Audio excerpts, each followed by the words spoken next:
تو ایک تو یہی کرنا تھا رمضان شریف کی مبارک مہینے میں دعا کا زیادہ اہتمام رہے. ایک تو افطار سے پہلے، افطار سے قبل دعا بہت قبول ہوتی ہے.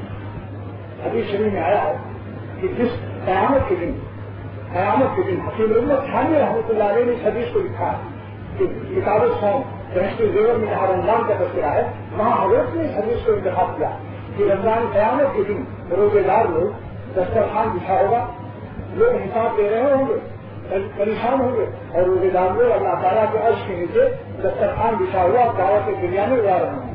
تو قیامت کے دن جن کا حساب ہو رہا ہوگا وہ پریشان ہو کے پوچھیں گے کہ اللہ کون لوگ ہیں جو عرش کے نیچے دعوتیں اڑا رہے ہیں.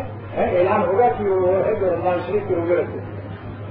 یہی فضیلت کی بات ہے. اور افطار سے قبل جو ہے دعا بہت قبول ہوتی ہے. تحجد کا وقت بھی ہے اور افطار کا وقت بھی ہے. اس سے پہلے خوب دعائیں مانگی. ہم سب کو اللہ تعالیٰ 100% اپنا بنا دیں. دیکھیے میں یہ کرتا ہوں کہ جب تک ایک اخلاق پورا ہے، ایک خلق شہادت سے متعلق ہو، بدریگاری اور کسی قسم کے گناہ یا اور تکبر سے متعلق ہو یا ادب اور غصے سے متعلق ہو، جب تک ایک بھی ہمارے اندر بد اخلاقی یا بد اعمالی موجود ہوگی، اس وقت تک ہم خود بھی چین نہیں پائیں گے.